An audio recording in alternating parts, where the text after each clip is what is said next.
മക്കളെ good morning.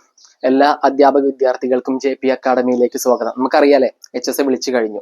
ഇപ്രാവശ്യം HSAക്ക് apply ചെയ്യാൻ സാധിക്കാത്തവർ സങ്കടപ്പെടും വേണ്ട, ടെൻഷൻ അടിക്കും വേണ്ട, പഠിക്കാതിരിക്കും വേണ്ട.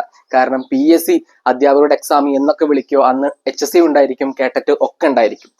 നമുക്ക് നമ്മളെ ക്ലാസ്സിലേക്ക് അധികം ലാഗ് അടിക്കാതെ നമുക്ക് പോവാം. ഇന്ന് നമ്മളെ ക്ലാസ്സിലെ കാറ്റഗറി 3 കേട്ടറ്റ് കാറ്റഗറി 3 കുറച്ച് ക്വസ്റ്റ്യൻസ് ആണ്. നമ്മൾ പ്രീവിയസ് ആയിട്ട് ചോദിച്ചിട്ടുള്ള കുറച്ച് ക്വസ്റ്റ്യൻസ് നമ്മൾ തെരഞ്ഞെടുത്തിട്ടുണ്ട്. ആ ക്വസ്റ്റ്യൻസ് ആണ് നമ്മൾ ഇന്നിവിടെ സോൾവ് ചെയ്യാൻ പോകുന്നത്. ഇത് നോക്കിയിട്ടുണ്ടെങ്കിൽ മനസ്സിലാവും. കാറ്റഗറി പ്രീവിയസ് ആയിട്ടുള്ള ചില ചോദ്യങ്ങളൊക്കെ എടുത്ത് നോക്കിയിട്ടുണ്ടെങ്കിൽ മനസ്സിലാവും. ലാസ്റ്റ് കേട്ടിട്ട് 2024 വിളിച്ചപ്പോൾ ലാസ്റ്റ് വിളിച്ച മാത്സ് കുറച്ച് ടൈറ്റ് ആയിരുന്നു. കാരണം അതിനു മുമ്പ് വിളിച്ചുള്ള ഒരു പാറ്റേൺ അല്ല ലാസ്റ്റ് എക്സാമിന് അവർ ഫോളോ ചെയ്തിട്ടുള്ളത്. അപ്പൊ നമ്മൾ അടുത്തൊരു എക്സാം വരുമ്പോൾ അത് നല്ല ടൈറ്റ് ആയിരിക്കും എന്ന് കരുതിയിട്ട് വേണം നമ്മൾ പോവാൻ. എന്നാലും നമ്മൾ പേടിക്കൊന്നും വേണ്ട, കാരണം ഈ ഒരു എക്സാമിന് മൈനസ് ഇല്ല മക്കളെ, മൈനസ് ഇല്ല. ഓക്കെ, നമുക്ക് അധികം വൈകാതെ നമ്മളെ ക്വസ്റ്റ്യനിലേക്ക് പോകാം. ഈ ഒരു ക്വസ്റ്റ്യൻസ് റിപ്പീറ്റഡ് ആയിട്ട് ചോദിച്ചിട്ടുള്ള കുറച്ച് ചോദ്യങ്ങളിൽ നിന്നും ഇനി ചോദിക്കാൻ സാധ്യതയുള്ള ക്വസ്റ്റ്യൻസ് ആണ് ഞാൻ ഉൾപ്പെടുത്തിയിട്ടുള്ളത്. ഓക്കെ, ഫസ്റ്റത്തെ ക്വസ്റ്റ്യൻ എന്ന് പറയുന്നത്, which of the following numbers has unit digit 3? Unit digit അല്ലെങ്കിൽ യൂണിറ്റ് പ്ലേസ് എന്ന് പറയും, അല്ലെങ്കിൽ ഒറ്റയുടെ അക്കം എന്നൊക്കെ പറയും. അപ്പൊ തന്നിട്ടുള്ളതിൽ നിന്നും ഒറ്റയുടെ അക്കം അല്ലെങ്കിൽ യൂണിറ്റ് ഡിജിറ്റ് 3 ആയിട്ടുള്ള സംഖ്യ ഏതാണെന്നാണ് ചോദിച്ചിട്ടുള്ളത്. നമുക്കിവിടെ ഒരു സംഖ്യ ഉണ്ട്, 1367 1367 എന്ന് പറഞ്ഞ സംഖ്യ. ഇതിന്റെ ഒറ്റയുടെ അക്കം അല്ലെങ്കിൽ യൂണിറ്റ് ഡിജിറ്റ് അല്ലെങ്കിൽ യൂണിറ്റ് പ്ലേസ് എന്ന് പറയുന്നത് 7 ആണ്. ഇത് ഒറ്റയുടെ അക്കം, ഇത് 10ന്റെ അക്കം, അല്ലെങ്കിൽ ഇത് 100ന്റെ അക്കം, ഇത് 1000ന്റെ അക്കം. അങ്ങനെ ഈ തന്നിട്ടുള്ളതിൽ നിന്നും ഒറ്റയുടെ അക്കം 3 ആയിട്ടുള്ള സംഖ്യ ഏതാണ് എന്നാണ് ചോദിച്ചിട്ടുള്ളത്. നമ്മളൊന്നും ടെൻഷൻ അടിക്കേണ്ട. 7�33 അതിന്റെ പവർ 33 ആണ്, ഇയാളുടെ പവർ 34 ആണ്, ഇയാളുടെ പവർ 35 ആണ്, ഇയാളുടെ പവർ 36 ആണ്. ആദ്യം നമുക്ക് 7�33 എന്ന് പറഞ്ഞിട്ടുള്ള ഒരു നമ്പറിന്റെ ഒറ്റയുടെ അക്കം അല്ലെങ്കിൽ യൂണിറ്റ് പ്ലേസ് നോക്കാം. 7�33 തന്നിരിക്കുന്ന പവറിനെ നമ്മൾ 4 കൊണ്ട് ഹരിക്കുക. ഏതൊരു പവറിന് കിട്ടിയാലും അതിനെ നമ്മൾ 4 കൊണ്ട് ഹരിക്കുക. 4 8 32 ആണ് മക്കളെ. അതിന്റെ റിമൈൻഡർ എന്ന് പറയുന്നത് 1 ആണ്. അപ്പൊ ഇത് നമുക്ക് 7⁻1 എന്ന് അതിന്റെ ഒറ്റയുടെ അക്കം എന്ന് പറയുന്നത് 7 ആയിരിക്കും. അതേപോലെ ഇയാളുടെ 7�34 എന്ന് പറയുന്നത്, ഇയാള് നമ്മൾ 34/4 ചെയ്യുമ്പോൾ റിമൈൻഡർ എത്രയായിരിക്കും വരിക? 2 ആയിരിക്കും വരിക. അപ്പൊ 7² എന്ന് കിട്ടും. 7² എന്ന് പറയുന്നത് 49 ആണ്. ഒറ്റയുടെ അക്കം 9 ആണ്. അടുത്തത് 7�35 ആണ്. 35നെ നമ്മൾ 4 കൊണ്ട് ഡിവൈഡ് ചെയ്യുമ്പോൾ നമുക്ക് കിട്ടും ഇവിടെ 3. 7⁻3 റിമൈൻഡർ 3 ആയിരിക്കും കിട്ടുക. 35നെ നമ്മൾ 4 കൊണ്ട് ഡിവൈഡ് ചെയ്യുമ്പോൾ റിമൈൻഡർ കിട്ടും നമുക്ക് 3 ആയിരിക്കും. അപ്പൊ 7�3 എന്ന് കിട്ടും. 7�3 എന്ന് പറഞ്ഞാൽ 7 ആണ് മക്കളെ. 7 49 ആണ്. പിന്നെയും നമ്മൾ 49നെ 7 കൊണ്ട് ഗുണിക്കാൻ നിൽക്കരുത്. ഒറ്റയുടെ അക്കമാണ് നമ്മൾ കാണുന്നത്, അല്ലെങ്കിൽ യൂണിറ്റ് പ്ലേസ് ആണ്. 9 × 7 63 യൂണിറ്റ് പ്ലേസ് 3 എന്ന് കിട്ടി. അപ്പോൾ 7�35ന്റെ യൂണിറ്റ് പ്ലേസ് എന്ന് പറയുന്നത് ആണ് 3 എന്ന് പറയുന്ന യൂണിറ്റ് പ്ലേസ് ഉള്ളത് 7�35നാണ്. നമുക്ക് ഉത്തരം കിട്ടിക്കഴിഞ്ഞു 7�35 ആണെന്ന്. ഇനി നമുക്ക് 7�36 കൂടി നോക്കണ്ടേ? ഓക്കെ, 7�36 എന്ന് പറയുന്നത് 36നെ നമ്മൾ 4 കൊണ്ട് ഹരിക്കുമ്പോൾ 4 9 36 ആണ്. ശിഷ്ടം 0 ആണ് വരിക. അപ്പൊ നമ്മൾ ശ്രദ്ധിക്കണം, ശിഷ്ടം 0 വരുമ്പോൾ 7⁴ എന്ന് കൊടുക്കണം. ഓക്കെ, 7⁴ എന്ന് കൊടുക്കണം. അപ്പൊ 7 × 7 × 7 × 7 എന്ന് വരും. 7 × 7 49 ആണ്. പിന്നെ നമ്മൾ 49നെ 7 കൊണ്ട് ഗുണിക്കാൻ നിൽക്കരുത്, യൂണിറ്റ് പ്ലേസ് ആണ്. 9 × 7 63 ആണ്. 63ൽ 3യും 7ഉം ഗുണിക്കുക, 21 എന്ന് കിട്ടും. യൂണിറ്റ് പ്ലേസ് എന്ന് പറയുന്നത് 1 ആണ്. ഇയാളുടെ യൂണിറ്റ് പ്ലേസ് എന്ന് പറയുന്നത് 1 ആണ്.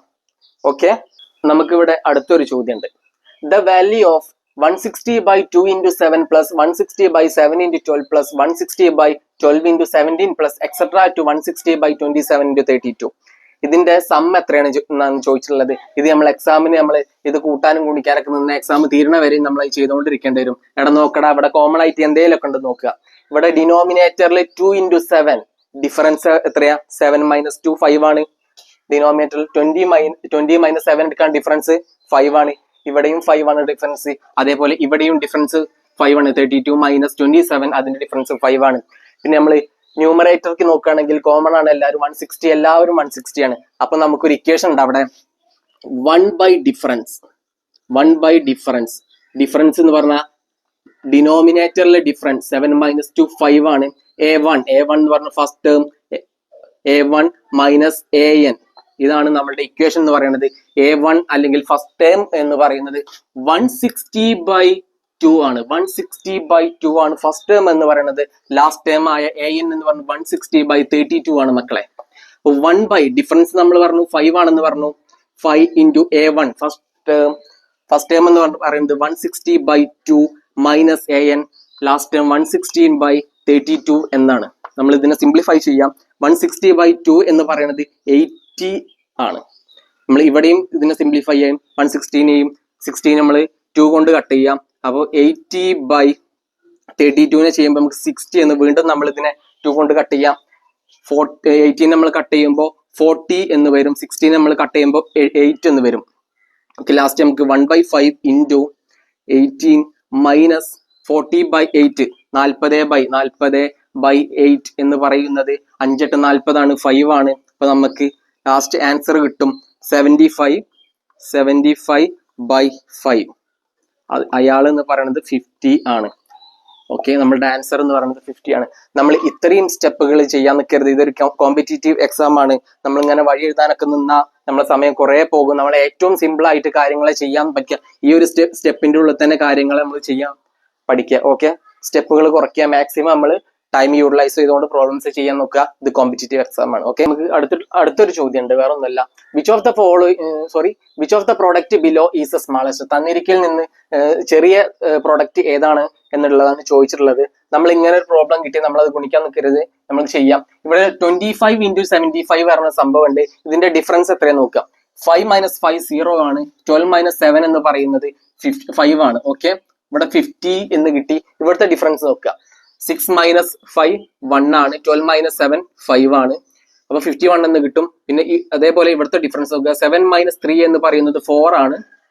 ഓക്കെ, 12 minus 7 എന്ന് പറയുന്നത് 5 ആണ്. ഓക്കെ, അടുത്തത് 8 minus 6 എന്ന് പറയുന്നത് 8 minus 2 എന്ന് പറയുന്നത് 6 ആണ്. 12 minus 5 എന്ന് 56 ആണ്.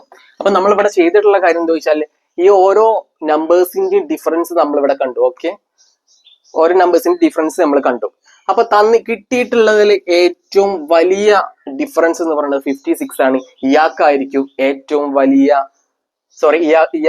ഏറ്റവും സ്മാളർ ആയിട്ട് പ്രൊഡക്റ്റ് എന്ന് പറയുന്നത്. ഇയാളായിരിക്കും ഏറ്റവും സ്മാളർ പ്രൊഡക്റ്റ്. അപ്പൊ ഇയാളായിരിക്കും ഏറ്റവും ഹയസ്റ്റ് പ്രൊഡക്റ്റ് എന്ന് പറയുന്നത്. ഓക്കെ, നമ്മൾ ക്ലാസ് ഒന്നുകൂടെ ഫാസ്റ്റ് ആയിരിക്കും. കാരണം നമ്മൾ എഴുതാൻ പോകുന്നത് കാറ്റഗറി 3 ആണ്. കാറ്റഗറി 1 അല്ല, കാറ്റഗറി 2 അല്ല, കാറ്റഗറി 3 ആണ്. അപ്പൊ നമ്മൾ ക്ലാസ് ഫാസ്റ്റ് ആയിരിക്കും. ചെറിയ സ്റ്റെപ്പുകളൊന്നും നമ്മൾ ചെയ്യൂല.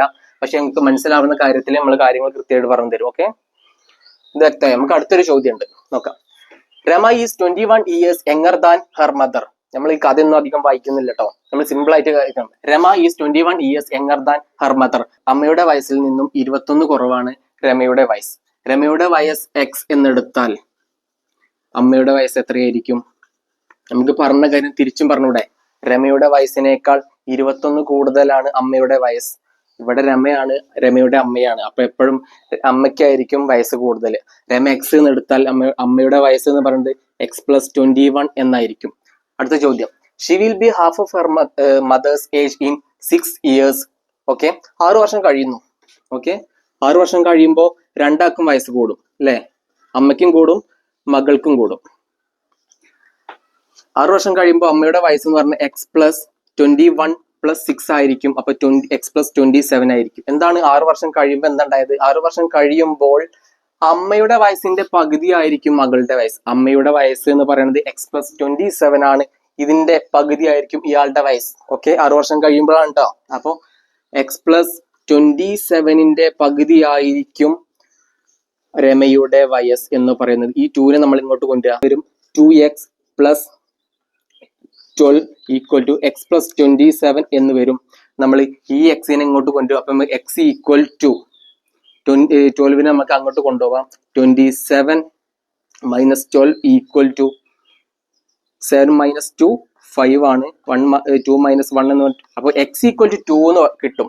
X എന്ന് പറയുന്നത് രമയുടെ വയസ്സാണ്. നമ്മളോട് ചോദിച്ചിട്ടുള്ളത് രമയുടെ വയസ്സല്ല, അമ്മയുടെ വയസ്സാണ്. അപ്പൊ X + 21 എന്ന് ചെയ്യണം. അതായത് 21 + 50 എന്ന് ചെയ്യണം. 36 എന്ന് കിട്ടും. നമ്മുടെ ഉത്തരം 36 ആണ്. അഞ്ചാമത്തെ ഒരു ചോദ്യം നോക്കാം. The area of an equilateral triangle of an altitude √3 is. ഒരു ഇക്വിലാറ്ററൽ ട്രയാങ്കിൾ ഉണ്ട്, അതിന്റെ ആൾട്ടിറ്റ്യൂഡ് അല്ലെങ്കിൽ ഹൈറ്റ്, ഇയാൾ എന്ന് പറയുന്നത് ഒരു ഇക്വിലാറ്ററൽ ട്രയാങ്കിളിന്റെ ആൾട്ടിറ്റ്യൂഡ് എന്ന് പറയുന്നതും ഹൈറ്റ് എന്ന് പറയുന്നതും ഒരാളാണ്. ഇയാൾ എന്ന് പറയുന്നത് √3 ആണ്. അങ്ങനെയാണെങ്കിൽ ഈ ഒരു ഇക്വിലാറ്ററൽ ട്രയാങ്കിളിന്റെ ഏരിയ എന്താണെന്നാണ് നമ്മളോട് ചോദിച്ചിട്ടുള്ളത്. ഹൈറ്റ്, ഇക്വിലാറ്ററൽ ട്രയാങ്കിളിന്റെ ഹൈറ്റ് കാണാനുള്ള ഇക്വേഷൻ ആണ് a√3/2 എന്ന് പറയുന്നത്. ഇയാള് എന്ന് പറയുന്നത് √3 ആണെന്ന് തന്നിട്ടുണ്ട്. ഇത് നമുക്ക് ഇക്വിലാറ്ററൽ ട്രയാങ്കിളിന്റെ ഒരു വശം കാണാം. ഇക്വിലാറ്ററൽ ട്രയാങ്കിളിന്റെ ഏരിയ കാണാൻ നമുക്ക് രണ്ട് ഇക്വേഷൻ ഉണ്ട്. ഒന്ന് ഹാഫ് ബി എച്ച്, കോമൺ ആയിട്ട് നമ്മൾ ഉപയോഗിക്കുന്ന ട്രയാങ്കിളിന്റെ ഹാഫ് ബി എച്ചും അതേപോലെ a²√3/4 നമ്മൾ ഇത് ഇക്വിലാറ്ററൽ ട്രയാങ്കിളിന് മാത്രമേ ഉപയോഗിക്കാൻ പറ്റുള്ളൂ. ഇത് കോമൺ ആയിട്ടുള്ള ട്രയാങ്കിളിനെല്ലാം ഉപയോഗിക്കാൻ പറ്റും. നമ്മൾ ഒരു വശം കാണണം, എന്ന് കാണണം. അപ്പോൾ a√3 = 2√3 എന്ന് കിട്ടും. a = 2√3/√3 എന്ന് കിട്ടും. a എന്ന് പറഞ്ഞ ആളെ നമുക്ക് കിട്ടും 2 എന്ന്. അത് നമ്മൾ ഈ ഒരു ഇക്വേഷനിൽ കൊണ്ടുപോയി സബ്സ്റ്റിറ്റ്യൂട്ട് ചെയ്ത് കൊടുക്കാം. ഓക്കെ, a എന്ന് പറഞ്ഞ ആള് 2 ആണ്, ഇയാളും 2 ആണ്, ഇയാളും 2 ആണ്. ഹാഫ് ബി എച്ചിലും നമുക്ക് കൊടുക്കാം, a²√3/4 കൊടുക്കാം. നമുക്ക് a²√3/4 കൊടുക്കാം. a എന്ന് പറയുന്നത് 2 ആണ്, 2²√3/4 എന്ന് പറയും. 2² എന്ന് പറയുന്നത് 4 ആണ്. ആ 2² 4 കട്ട് ചെയ്യും. അവസാനം നമുക്ക് √3 എന്ന് കിട്ടും. ഓക്കെ, √3. അടുത്തൊരു ചോദ്യം ഉണ്ട്, ആറാമത്തെ ഒരു ചോദ്യം. ദ ഗ്രേറ്റസ്റ്റ് അമംഗ്, തന്നിരിക്കുന്നതിൽ ഗ്രേറ്റസ്റ്റ് വലിയത് ഏതാണെന്ന് ചോദിച്ചില്ല. ഒരു ഓപ്ഷൻ കൂടി ഉണ്ടായിരുന്നു, നൺ ഓഫ് ദിസ് ആയിരുന്നു. ഇതിൽ ആരെങ്കിലും ഒക്കെ ഉണ്ടായിരിക്കും. ഓക്കെ, ഫസ്റ്റത്തെ നമുക്ക് 6, ഫസ്റ്റത്തെ ആളെന്ന് പറയുന്നത് 6 വിത്ത് √100. 6 √100 അല്ല, 6 വിത്ത് √100, ³ √12 √3. അപ്പോ ഈ 6 ഓഫ് ഇയാളെ നമുക്ക് ഇങ്ങനെ എഴുതിക്കൂടെ, 100⁻1/6 എന്ന് എഴുതാം.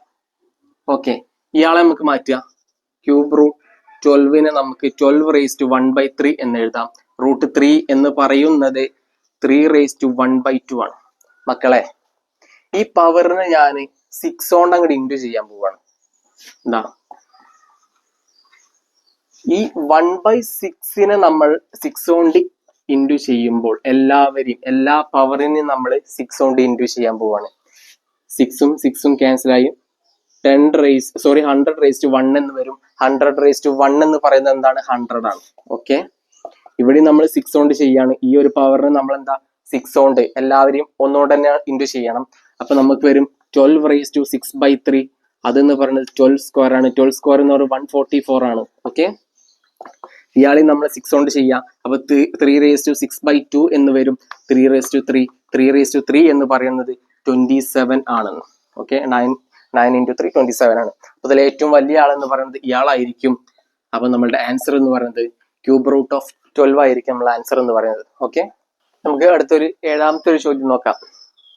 The mean of x and 1/x is a. Then the mean of x² plus 1/x² is. Question നിങ്ങൾക്ക് മനസ്സിലാവില്ലെങ്കിൽ ഞാൻ പറയുമ്പോൾ അതിന്റെ കൂട്ടത്തിൽ പിടിക്കട്ടോ. ഇവിടെ എന്താ പറയുന്നത്, എക്സും x plus 1/x മീൻ എന്ന് പറയുന്നത് a ആണ്. അതേപോലെ x² plus 1/x² മീൻ എന്താണെന്ന് കാണുക. എന്താണ് മക്കളെ മീൻ? ഈ ഒരു 1ഉം 2ഉം പറഞ്ഞ രണ്ട് സംഖ്യകളുണ്ട്. ഓക്കെ, ഇതിന്റെ മീൻ എന്ന് പറയുന്നത് 1 + 2/2 ആയിരിക്കും, 3/2 ആയിരിക്കും ഇയാളുടെ മീൻ എന്ന് പറയുന്നത്. ഓക്കെ ആണോ? അങ്ങനെയാണെങ്കിൽ 1ന്റെ സ്ഥാനത്ത് എക്സും 2ന്റെ സ്ഥാനത്ത് 1/x ആണ്. ഓക്കെ, അപ്പൊ ഇയാളുടെ മീൻ എന്ന് പറയുന്നത് തന്നിട്ടുണ്ട്. x plus 1/x/2 എന്ന് പറയുന്നത് a ആണെന്ന് തന്നിട്ടുണ്ട്. ഓക്കെ, അപ്പൊ നമുക്ക് എഴുതാം x plus 1/x = 2a എന്ന് എഴുതാം. ഓക്കെ, നമ്മൾ മറ്റൊരു കാര്യം കൂടി ആലോചിച്ച് വെക്കണം. ഈ x² plus 1/x² എന്ന് പറയുന്നത് എപ്പോഴും x plus 1/x² നിന്നും 2 മൈനസ് ചെയ്തതായിരിക്കും. എപ്പോഴും ഈ ഒരു കണ്ടീഷൻ നമ്മൾ കാണാതെ പഠിച്ചിരിക്കണം. ഓക്കെ, എന്താണ് പറഞ്ഞിട്ടുള്ളത്?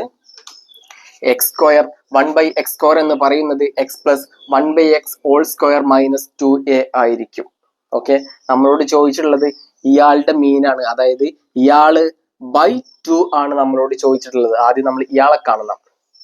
ഇയാളെന്ന് പറയുന്നത് x plus 1/x എന്ന് പറയുന്നത് 2a ആണ്.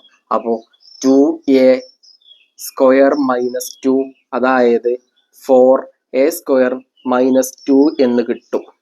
ഇയാൾ എന്ന് പറയുന്നത് 4a സ്ക്വയർ മൈനസ് 2 ആണ്. നമുക്ക് കണ്ട് ഇയാളുടെ മീൻ ആണ്.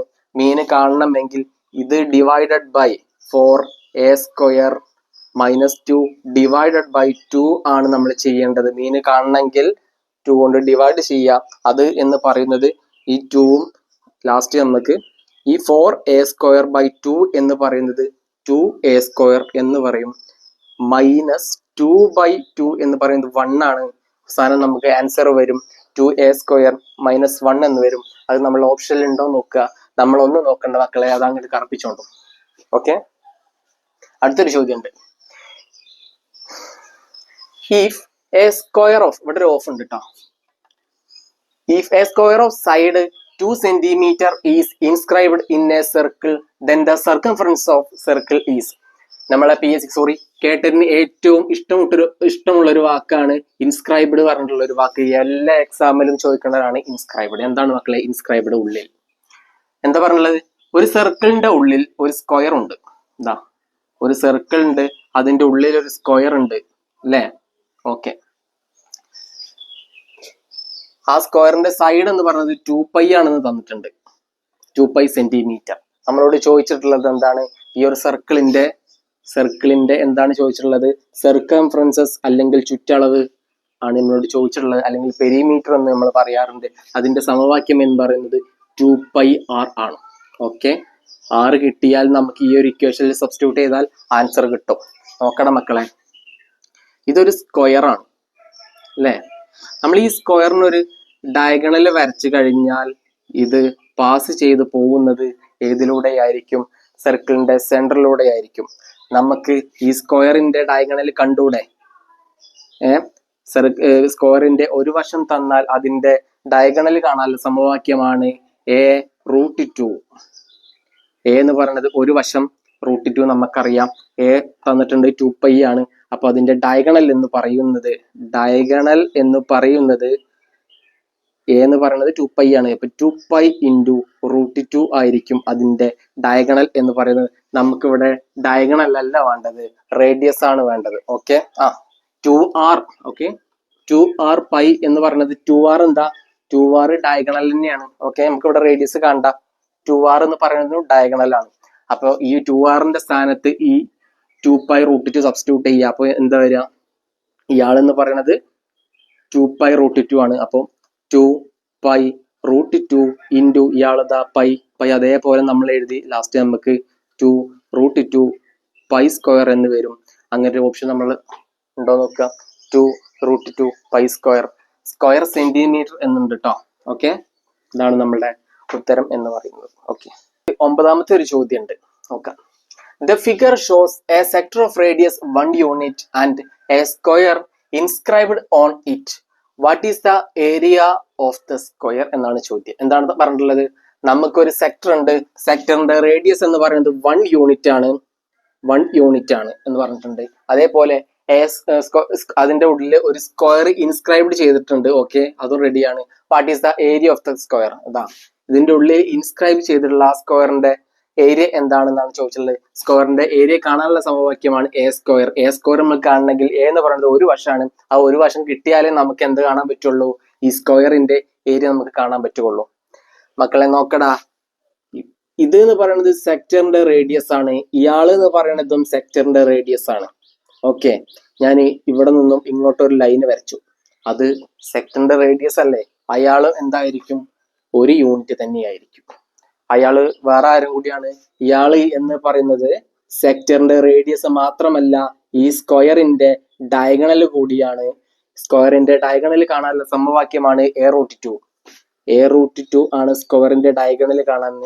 അതിൽ നിന്നും a√2 എന്ന് പറയുന്ന ഒന്നാണ്. അപ്പൊ a സമം 1/√2 എന്ന് കിട്ടും.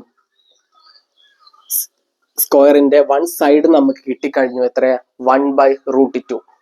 സ്ക്വയറിന്റെ ഏരിയ കാണാനുള്ള സമവാക്യമാണ് a സ്ക്വയർ എന്ന് പറയുന്നത്. അപ്പോ a സ്ക്വയർ സമം 1/2 സ്ക്വയർ സമം 1/2. 1/2 നമ്മളെ ഓപ്ഷനിൽ ഉണ്ടാവുന്നുണ്ട്. 1/2. ഓക്കെ, അടുത്തൊരു ചോദ്യം ഉണ്ട്. Find the slope of the line. നമുക്കൊരു ലൈൻ ഉണ്ട്, ആ ലൈനിന്റെ സ്ലോപ്പ് കാണാനാണ്. നമുക്കൊരു ലൈനിന്റെ സ്ലോപ്പ് കാണാൻ നമുക്കറിയുന്ന ഇക്വേഷൻ ആണ് y is equal to mx plus c. അതേപോലെ നമുക്ക് മറ്റൊരു ഇക്വേഷൻ കൂടി അറിയാം, y minus y1 equal to m into x minus x1 പറഞ്ഞ മറ്റൊരു ഇക്വേഷൻ കൂടി. രണ്ട് ഇക്വേഷൻ ഉണ്ട്, വേറൊരു ഇക്വേഷൻ കൂടി ഉണ്ട്, ടാൻ തീറ്റ എന്ന് പറഞ്ഞിട്ടുള്ള ഒരു മറ്റൊരു ഇക്വേഷൻ കൂടി ഉണ്ട്. തീറ്റ തന്നാൽ മാത്രം നമുക്ക് ഉപയോഗിക്കാൻ പറ്റുന്നതാണ് ടാൻ തീറ്റ. ഇവിടെ നമുക്ക് എന്താ തന്നിട്ടുള്ളത്? ഒന്നും തന്നിട്ടില്ല. ഒരു ലൈൻ ഉണ്ട്, അത് ഒരു ഇക്വേഷൻ ഉണ്ട്. ഇതിൽ നിന്നും എന്താ കാണേണ്ടത്? സ്ലോപ്പ് കാണണം, അതായത് എം കാണണം അല്ലേ? എം കാണണം. നമുക്ക് ഈ ഒരു ഇക്വേഷനെ ഈ ഒരു ഫോമിലോ ചെയ്ത് നോക്കാം.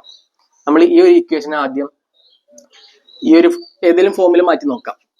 നമ്മൾ ഇക്വേഷൻ എന്ന് പറയുന്നത് x/2 plus y/3 equal to 1. ഈ ഒരു ഇക്വേഷൻ നമ്മൾ y equal to എന്ന് പറഞ്ഞുള്ള ഒരു ഫോമിലേക്കാണ് നമ്മൾ മാറ്റാൻ പോകുന്നത്. ഓക്കെ, അപ്പൊ 3 into x 3x plus 2 into y 2y ആണ്, by 2 into 3 6 ആണ്, equal to 1 ആണ്. ഓക്കെ ആണോ? ഈ ഒരു ഇക്വേഷൻ നമ്മൾ മാറ്റിയാണ് 3x plus 2y equal to 6. ഇങ്ങനെ ഒരു കാര്യം നമുക്ക് കിട്ടി എന്ന് നമ്മൾ വിചാരിക്കുക. നമുക്ക് y equal to എന്നുള്ള ഫോമിലേക്കാണ് നമുക്ക് മാറ്റേണ്ടത്. അത് നമുക്ക് മാറ്റാം. അതിനു മുമ്പേ ഇവിടെ നിന്ന് തന്നെ നമുക്ക് ആൻസർ കിട്ടാം.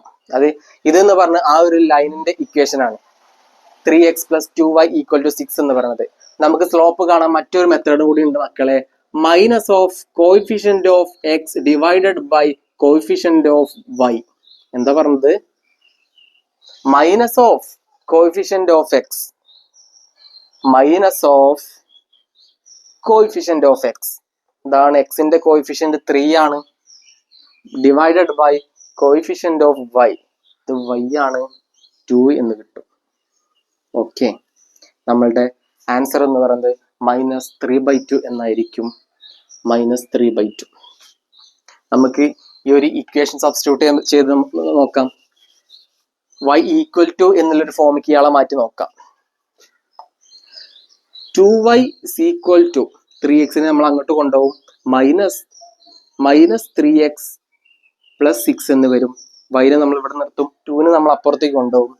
y is equal to -3x plus 6/2 എന്ന് വരും. അതിനർത്ഥം -3/2x plus 6/2. 6/2 എന്ന് പറയുന്നത് 3 ആണ്. ഓക്കെ, ലാസ്റ്റ് നമുക്ക് കിട്ടും y equal to mx plus c. ഇയാള് c ആണ്, അതിൽ ഇയാൾ എന്ന് പറയുന്നത് m ആണ്. നമ്മുടെ സ്ലോപ്പ് എന്ന് പറയുന്നത് -3/2. ഓക്കെ, നമുക്ക് അടുത്തത് 11ാമത്തെ ഒരു ചോദ്യം നോക്കാം. What is the maximum possible area of the parallelogram of sides 4 cm and 6 cm? എന്താണ് പാരലോഗ്രാം? ഒരു പാരലോഗ്രാം ഉണ്ട്, അതിന്റെ സൈഡ് എന്ന് പറയുന്നത് 4 cm ആണ്, അതേപോലെ മറ്റേ സൈഡ് എന്ന് പറയുന്നത് 6 cm ആണ്. എടാ ഇവിടെ പറഞ്ഞിട്ട് മാക്സിമം ഏരിയ കിട്ടണമെങ്കിൽ എടാ ഒരു പാരലലോഗ്രാമിന് മാക്സിമം ഏരിയ എപ്പോഴാണ് കിട്ടുക? അയാൾ ഒരു റെക്റ്റാങ്കിൾ ആവുമ്പോഴാണ്. ഓക്കെ, അങ്ങനെ റെക്റ്റാങ്കിൾ ആയി കഴിഞ്ഞാൽ ഇയാളുടെ ലെങ്ത് എന്ന് പറയുന്നത് 6ഉം ബ്രെഡ്ത്ത് എന്ന് പറയുന്നത് 4ഉം ആയിരിക്കും. അപ്പോ 6 ഇൻറ്റു അല്ലെങ്കിൽ ഏരിയ എന്ന് പറയുന്നത് 6 ഇൻറ്റു 4 എന്ന് പറയുന്നത് 24 cm² ആയിരിക്കും. ഓക്കെ, നമുക്ക് അടുത്തൊരു ചോദ്യം നോക്കാം. The maximum value of f of x equal to 2x square minus 8x plus 3. ഒരു f of x ഉണ്ട്. ഈ ഒരു f of x എന്ന ഫംഗ്ഷന് എപ്പോഴാണ് മാക്സിമം വാല്യൂ കിട്ടുക എന്ന് നോക്കുക.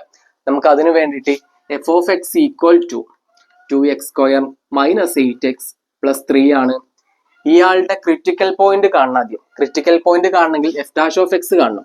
f dash of x equal to 4x minus 8. അപ്പോൾ ഈ 4x മൈനസ് 8 എന്ന് പറഞ്ഞാൽ 0ക്ക് ഇക്വേറ്റ് ചെയ്യുക. 4x minus 8 equal to 0, 4x equal to 8 എന്ന് കിട്ടും, x ഈക്വൽ ടു 2 എന്ന് കിട്ടും. ഈ കിട്ടിയിട്ടുള്ള 2 എന്നുള്ള ക്രിട്ടിക്കൽ പോയിന്റ് നമ്മൾ ഇനി നോക്കണം. ഇതിന്റെ മാക്സിമം ഈ 2 എന്ന് പറഞ്ഞ വാല്യൂ ഇതിൽ സബ്സ്റ്റിറ്റ്യൂട്ട് ചെയ്യുമ്പോൾ ഈ f of x ന് മാക്സിമം വാല്യൂ ആണോ അതോ മിനിമം വാല്യൂ ആണോ നമ്മൾ കാൽക്കുലേറ്റ് ചെയ്യണം. അതിനു മുമ്പേ നമുക്ക് ഈ x ഈക്വൽ ടു 2 എന്ന് പറഞ്ഞതിൽ സബ്സ്റ്റിറ്റ്യൂട്ട് ചെയ്യുമ്പോൾ മാക്സിമം ആണോ മിനിമം ആണോ കിട്ടണം നോക്കണം. അതിന് f double dash of x നമ്മൾ കാണണം. f double dash of x നമ്മൾ കാണണം. F double dash of X automatically maximum ആയിരിക്കും. അങ്ങനത്തെ ചോദ്യങ്ങളെ തരുള്ളൂ. അതായത് എക്സ് ഈക്വൽ ടു സബ്സ്റ്റിറ്റ്യൂട്ട് ചെയ്യാതെ നമുക്ക് മാക്സിമം വാല്യൂ കിട്ടുള്ളൂ. അതാണോ എന്ന് നമുക്ക് അതിന്റെ മുന്നിൽ ചെക്ക് ചെയ്ത് നോക്കണം. എന്താ F double dash of X എന്ന് പറയുന്ന വ്യക്തി ലെസ് ദാൻ 0 ആണെങ്കിൽ, 0നേക്കാൾ ചെറുതാണ് എഫ് ഡാഷ് ഓഫ് എക്സ് എങ്കിൽ ഈ എക്സ് ഈക്വൽ ടു 2 എന്ന് പറഞ്ഞ ആളതിൽ സബ്സ്റ്റിറ്റ്യൂട്ട് ചെയ്യുമ്പോൾ നമുക്ക് മിനിമം വാല്യൂ ആയിരിക്കും കിട്ടുക. മിനിമം വാല്യൂ ആയിരിക്കും, മാക്സിമം അല്ല minimum. F double dash of X greater than 0 ആണെങ്കിൽ, F double dash of X നമ്മൾ കാണണം, ആണെങ്കിൽ എക്സ് ഈക്വൽ ടു ഇതിൽ സബ്സ്റ്റിറ്റ്യൂട്ട് ചെയ്യുമ്പോൾ നമുക്ക് മാക്സിമം വാല്യൂ ആണോ, മാക്സിമം വാല്യൂ ആയിരിക്കും കിട്ടുക. അപ്പൊ നമ്മൾ F double dash of X കാണണം. എഫ് ഡാഷ് ഓഫ് എക്സ് എന്ന് പറയുന്നത് ഇയാളാണ്. അപ്പോൾ F double dash of X എന്ന് പറയുന്നത് 4 ആണ്. 4 എന്ന് പറയുന്നത് ഗ്രേറ്റർ ദാൻ 0 ആണ്. അതുകൊണ്ട് തന്നെ അയാൾ ഒരു മാക്സിമം വാല്യൂ ആയിരിക്കും. നമുക്ക് എഫ് ഓഫ് ഈ എക്സ് എന്ന് ഈ എക്സ് സബ്സ്റ്റിറ്റ്യൂട്ട് ചെയ്താൽ നമുക്ക് മാക്സിമം വാല്യൂ ആയിരിക്കും കിട്ടുക. നമുക്ക് സബ്സ്റ്റിറ്റ്യൂട്ട് ചെയ്ത് കൊടുക്കാം. എക്സിന് നമ്മൾ 2 കൊടുത്തു. 2 സ്ക്വയർ എന്ന് പറയുന്നത് 4 ആണ്. 4 into 2 എന്ന് പറയുന്നത് 8 ആണ്. 8 മൈനസ് ഇവിടെ 2 സബ്സ്റ്റിറ്റ്യൂട്ട് ചെയ്തു. 8 into 2 എന്ന് പറയുന്നത് 16 ആണ്. ഒരു പ്ലസും കൂടി ഉണ്ട്. 8 മൈനസ് 16 എന്ന് പറയുന്നത് -8 + 3 ആണ്. ലാസ്റ്റ് നമുക്ക് -5 എന്ന് കിട്ടും. മക്കളെ, കൂട്ടത്തിൽ നമ്മൾ മറ്റൊരു കാര്യം കൂടിയും ഓർത്ത് വെക്കണം. ഇവിടെ മാക്സിമം വാല്യൂ എന്നാണ് പറഞ്ഞത്, മാക്സിമം പോയിന്റ് അല്ല. ചിലപ്പോൾ നമ്മളെ ഇക്വേഷനിൽ നമ്മളെ ഓപ്ഷനിൽ 2 ഉണ്ടായിരിക്കും. അപ്പൊ നമ്മൾ 2 കറപ്പിക്കാനുള്ള സാധ്യത വളരെ കൂടുതലാണ്. മാക്സിമം വാല്യൂ മാക്സിമം പോയിന്റ് നമ്മൾ മാറിപ്പോകരുത്. ഓക്കെ, നമുക്ക് 13ാമത്തെ ഒരു ചോദ്യം നോക്കാം. What is the area of the circle Sean below? അപ്പൊ താഴെയുള്ള ഒരു സർക്കിൾ തന്നിട്ടുണ്ട്. അതിന്റെ ഉള്ളിൽ ആരുണ്ട്? ഒരു റൈറ്റ് ആംഗിൾ ട്രയാങ്കിൾ ഉണ്ട്. ഇയാള് 90 ഡിഗ്രി ആണ്. ഓക്കെ, റൈറ്റ് ആംഗിൾ ട്രയാങ്കിൾ ആണ്. അതേപോലെ ഒരു സർക്കിൾ ഉണ്ട്. സർക്കിളിന്റെ ഏരിയ ആണ് നമ്മളോട് ചോദിച്ചിട്ടുള്ളത്. സർക്കിളിന്റെ ഏരിയ കാണാനുള്ള ഇക്വേഷൻ ആണ് πr² എന്ന് പറയുന്നത്. ഓക്കെ, r² നമുക്ക് കാണണം. ഓക്കെ, എടാ മക്കളെ, നമ്മള് ഒരു ട്രയാങ്കിളിന്റെ 3 വെർട്ടിസസിലൂടെ ഒരു സർക്കിൾ പാസ് ചെയ്യുന്നുണ്ടെങ്കിൽ അയാളെ നമ്മൾ സർക്കിൾ എന്ന് പറയും. ആ ഒരു ട്രയാങ്കിളിന്റെ കോൺ 90 ഡിഗ്രി ആണെങ്കിൽ അയാളുടെ ഹൈപ്പോട്ടന്യൂസ് കടന്നു പോകുന്നത് വൃത്തത്തിന്റെ സെന്ററിലൂടെയും ആയിരിക്കും. അങ്ങനെയാണെങ്കിൽ നമുക്ക് ഈ ലെങ്ത് കണ്ടാൽ റേഡിയസ് കിട്ടില്ലേ? കിട്ടും. ഇതൊരു റൈറ്റ് ആംഗിൾ ട്രയാങ്കിൾ ആണ്. അവിടെ അങ്ങനെയാവുമ്പോൾ പൈതഗോറസ് പറഞ്ഞുള്ള ഒരു ചെങ്ങായി നമ്മളടുത്തേക്ക് വരും. നമുക്കിവിടെ ബേസ് അറിയാം, അതേപോലെ പെർപെൻഡിക്കുലർ സൈഡും അറിയാം. നമുക്ക് കണ്ടത് ഹൈപ്പോട്ടന്യൂസ് ആണ്. ഹൈപ്പോട്ടന്യൂസ് ഈക്വൽ ടു നമ്മൾ ബേസ് സ്ക്വയർ, ബേസ് ചെയ്ത 8 ആണ്, 8² പ്ലസ് പെർപെൻഡിക്കുലർ സൈഡ് സ്ക്വയർ 6² ആണ്. അത് തിരിച്ചെടുത്താലും പ്രശ്നങ്ങളൊന്നുമില്ല. 8² എന്ന് പറയുന്നത് 64 ആണ്, പ്ലസ് 6² എന്ന് പറയുന്നത് 36 ആണ്. ഇത് രണ്ടും കൂട്ടുമ്പോൾ നമുക്ക് എന്ത് കിട്ടും? 100 എന്ന് കിട്ടും. ഹൈപ്പോട്ടന്യൂസ് സ്ക്വയർ എന്ന് പറയുന്നത് 100 ആണെങ്കിൽ ഹൈപ്പോട്ടന്യൂസ് അല്ലെങ്കിൽ കർണം എന്ന് പറയുന്നത് 10 ആയിരിക്കും. അങ്ങനെയാകുമ്പോൾ ഈ 10 എന്ന് പറയുന്നത് ഇയാളാണ്, ഡയമീറ്റർ ആണ്. ആണെങ്കിൽ ഇയാൾ റേഡിയസ് ആയിരിക്കും, റേഡിയസ് 5 ആയിരിക്കും. ഓക്കെ, റേഡിയസ് 5 എന്ന് കിട്ടിയാൽ നമുക്ക് സർക്കിളിന്റെ ഏരിയ കിട്ടില്ലേ മക്കളെ? πr² നമ്മൾ സബ്സ്റ്റിറ്റ്യൂട്ട് ചെയ്യും. പൈ നമുക്കറിയാം, റേഡിയസ് നമ്മളിപ്പോ കണ്ടുപിടിച്ചു 5 ആണ്. 5² എന്ന് പറയുന്നത് 25 ആയിരിക്കും. ലാസ്റ്റ് നമുക്ക് 25 π എന്ന് കിട്ടും. ഓക്കെ, ഇവിടെയൊക്കെ യൂണിറ്റുകൾ ഉണ്ട് കേട്ടോ ഓപ്ഷനില്. എല്ലാ യൂണിറ്റുകളും ഒന്ന് തന്നെയാണ്. യൂണിറ്റ് എഴുതാൻ സ്ഥലമില്ലാത്തതുകൊണ്ടാണ് നമ്മൾ എഴുതാത്തത്. പ്രശ്നമൊന്നും ആക്കണ്ട.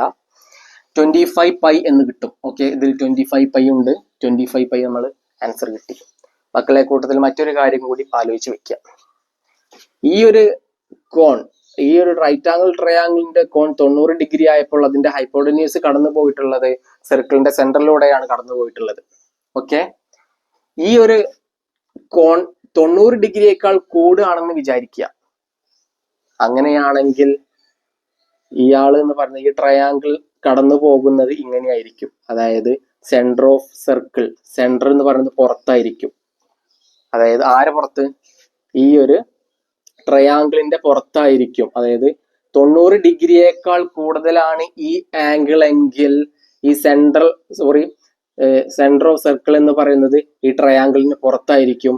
ഇനി 90-നേക്കാൾ കുറവാണ് എങ്കിൽ, ഈ കോൺ 90 ഡിഗ്രിയേക്കാൾ കുറവാണെങ്കിൽ ഈ സർക്കിളിന്റെ സെന്റർ എന്ന് പറയുന്നത് ഈ ട്രയാങ്കിളിന്റെ ഉള്ളിലും അല്ലെങ്കിൽ അകത്തും ആയിരിക്കും. നമുക്ക് അടുത്തൊരു ചോദ്യം നോക്കാം. The number of positive integral factors of 10⁻10. അതായത് നമ്മൾ പോസിറ്റീവ് ഇന്റഗ്രൽ ഫാക്ടേഴ്സ് ആണ് കാണാൻ പറഞ്ഞത്. ആരത്? 10⁻10ന്റെ. അപ്പൊ നമ്മൾ ഇങ്ങനെ ഒരു ചോദ്യം കിട്ടിയാൽ, കാരണം PSC റിപ്പീറ്റഡ് ആയിട്ട് ചോദിക്കുന്ന ഒരു ചോദ്യമാണ്, അപ്പൊ നിർബന്ധമായിട്ടും ഈ ഒരു ചോദ്യം നമ്മൾ പഠിച്ചിരിക്കണം. ഓക്കെ, ഇങ്ങനെ ഒരു ചോദ്യം കിട്ടിയാൽ നമ്മൾ ചെയ്യേണ്ടത് എന്താ വെച്ചാൽ, ആദ്യം ഇതിനെ പ്രൈം ഫാക്ടർ ചെയ്യണം. അതായത് 10നെ നമ്മൾ പ്രൈം ഫാക്ടർ ചെയ്യുമ്പോൾ പ്രൈം നമ്പേഴ്സ് കൊണ്ട് ഫാക്ടർ ചെയ്യണം. അപ്പൊ 10നെ നമുക്ക് 2 × 5 എന്ന് എഴുതാം. 10നെ 10നെ നമ്മൾ 2 × 5 എന്ന് എഴുതി. ഓക്കെ, 2 ഒരു പ്രൈം നമ്പറാണ്, 5ഉം ഒരു പ്രൈം നമ്പറാണ്. അപ്പൊ 10 മുകളിലുണ്ട്, ഇങ്ങനെ വരും. അപ്പോൾ 2⁻10 എഴുതിക്കൂടെ? 2⁻10 × 5⁻10 എന്ന് എഴുതിക്കൂടെ മക്കളെ? പ്രൈം ഫാക്ടർ ചെയ്ത് കഴിഞ്ഞതിന് ശേഷം പോസിറ്റീവ് ഇന്റഗ്രൽ ഫാക്ടർ എന്ന് പറയുമ്പോൾ ഇതിന്റെ പവറിനോട് കൂടി ഒന്ന് കൂട്ടാം. ദാ ഇയാളുടെ പവറിനോട് കൂടി ഞാൻ ഒന്ന് കൂട്ടി. ഓക്കെ, അതേപോലെ ഇൻറ്റു ഇയാളുടെ പവറിനോട് ഞാൻ ഒന്ന് കൂട്ടി. അത് രണ്ടും നമ്മൾ മൾട്ടിപ്പിൾ ചെയ്യുക. അപ്പൊ നമുക്ക് കിട്ടും 11 × 11 = 121 എന്ന് നമുക്ക് കിട്ടും. ഓക്കെ, നമ്മളെ ഇന്നത്തെ പാർട്ടിൽ അവസാനത്തെ ഒരു ചോദ്യമാണിത്. നമ്മൾ ഓരോ വീഡിയോയും പാർട്ടായിട്ടാണ് ചെയ്യാൻ ഉദ്ദേശിച്ചിട്ടുള്ളത്. ഈ ഒരു പാർട്ടിലെ അവസാനത്തെ ചോദ്യം അല്ലെങ്കിൽ 15ാമത്തെ ചോദ്യമാണ്. എന്താണെന്ന് നോക്കാം. What quantity of water should be added to reduce 9 litre of 50% acidic liquid to 30% acid liquid? എന്താ നമ്മളോട് പറഞ്ഞത്? നമ്മളെടുത്തൊരു 9 ലിറ്റർ ആയിട്ടുള്ള ഒരു ലിക്വിഡ് സൊല്യൂഷൻ ഉണ്ട്. അതില് 50% ഓഫ് അസിഡിക് ലിക്വിഡ് ആണ്. 9ല് 50% ഓഫ് അസിഡിക് ലിക്വിഡ് എന്ന് പറയുമ്പോൾ 9ന്റെ 50% 4.5 ആണ്. അതായത് 9 ലിറ്ററിൽ 4.5 അസിഡിക് ആണ്, അതായത് 50% അസിഡിക് ആണ്. നമ്മളോട് ചോദിച്ചിട്ടുള്ള എന്താ? ഇതിൽ വാട്ടർ ആഡ് ചെയ്യണം. വാട്ടർ ആഡ് ചെയ്തതിന് ശേഷം ഈ അസിഡിക് 50% അസിഡിക് ലിക്വിഡിനെ നമ്മൾ 30% ആയിട്ടുള്ള അസിഡിക് ലിക്വിഡ് ആക്കി മാറ്റണം. മക്കളെ നോക്കടാ, ഞാൻ ഇതിൽ കുറച്ച് വാട്ടർ ആഡ് ചെയ്യണം. 2 ലിറ്റർ വാട്ടർ ആഡ് ചെയ്തു. ഇത് 4.5 എന്ന് പറഞ്ഞ അസിഡിക് ലിക്വിഡ് ആണ്, അസിഡിക് ആണ്. നമ്മൾ വാട്ടർ ആഡ് ചെയ്യുമ്പോൾ ഈ അസിഡിക് ലിക്വിഡിൽ മാറ്റം വരൂല. മാറ്റം വരുന്നത് ടോട്ടലിൽ മാത്രമാണ്. ഞാൻ ഒരു 2 ലിറ്റർ ആഡ് ചെയ്താൽ 4.5/9 കൂടെ 2 ലിറ്റർ വരുമ്പോൾ 11. മക്കളെ, ഒരു പോയിന്റിൽ എത്തുമ്പോ വാട്ടർ ആഡ് ചെയ്തുകൊണ്ടേ ഇരിക്കുകയാണ് ഞാൻ. ഒരു പോയിന്റിൽ എത്തുമ്പോ ഇയാളുടെ 30% ആയിരിക്കും ഇയാളുടെ 50% ആണ് ഇയാള്. ഇത് ഞാൻ വാട്ടർ ആഡ് ചെയ്യുമ്പോൾ ഇയാൾ ഇങ്ങനെ 11 കൂടി വരും. ഒരു പോയിന്റ് എത്തുമ്പോ ഇയാളുടെ 30% ആയിരിക്കും ഇയാൾ. അതായത് ഒരു സംഖ്യയുടെ 30% ആണ് ഇയാള് 4.5 എന്ന് പറയുന്നത്. അപ്പോ ഏതാണ് ആ സംഖ്യ എന്ന് നോക്കുക. ഒരു സംഖ്യയുടെ പെർസെൻറ്റേജ് കാണാനൊക്കെ നമുക്കറിയാം. നമുക്ക് വേണ്ടത് 30% ആണ്. ഏതോ ഒരു സംഖ്യയുടെ 30% ആണ് 4.5. ആ സംഖ്യയാണ് നമ്മൾ കാണാൻ പോകുന്നത്. ഈ സംഖ്യയെ നമ്മൾ എക്സ് എന്ന് എടുക്കുന്നു. ഓക്കെ, പ്രശ്നമൊന്നുമില്ലല്ലോ. അപ്പൊ നമ്മൾ ഒരു സംഖ്യയുടെ 30% ആണ് കാണാൻ പോകുന്നത്. 30/100 × x. ഏതോ ഒരു സംഖ്യയുടെ 30% ആണ് 4.5 എന്ന് പറയുന്നത്. 0യും ക്യാൻസൽ ചെയ്തു. 10നെ അപ്പുറത്തേക്ക് കൊണ്ടുപോവാണ്. 3 അതേപോലെ ഇങ്ങോട്ട് വരും. 4 × 5 × 10 എന്ന് പറഞ്ഞാൽ 45/3 എന്ന് വരും. 50 എന്ന് വരും. നമ്മൾ എന്താ ചെയ്യുക? 50 ഓപ്ഷനിൽ ഉണ്ടെങ്കിൽ ആ 50 പോയിട്ട് എന്താ മാർക്ക് ചെയ്യും. ചിലപ്പോൾ നമ്മൾ ശ്രദ്ധിക്കൂല. അതാണ് നമുക്ക് പറ്റുന്ന തെറ്റുകൾ. അവിടെയാണ് നമുക്ക് പറ്റാറ്. ഈ 50% എന്ന് പറയുന്നത് ടോട്ടൽ ആണ്. അതായത് ഈ ഒരു ലിക്വിഡിന്റെ 30% ആണ് ഇയാള്. 9 ഓൾറെഡി ഇവിടെ ഉണ്ട്. എക്സ്ട്രാ വാട്ടർ ആണ് നമ്മൾ ആഡ് ചെയ്യുന്നത്. എക്സ്ട്രാ വാട്ടർ ആഡ് ചെയ്യുമ്പോൾ ഒരു പരിധിയിലെത്തുമ്പോൾ ഈ 50-ലെത്തും. ഈ 4.5 അസിഡിക് ലിക്വിഡ് ആണ് ഇയാള്. 50ന്റെ 30% ആണ് 4.5 ആയ അസിഡിക് ലിക്വിഡ്. അപ്പൊ നമ്മളെ ആൻസർ എന്ന് പറഞ്ഞത് 15 - 9 എന്ന് വരും. 6 എന്ന് വരും. നമ്മളെ ആൻസർ 6 ആണ്. ഓക്കെ.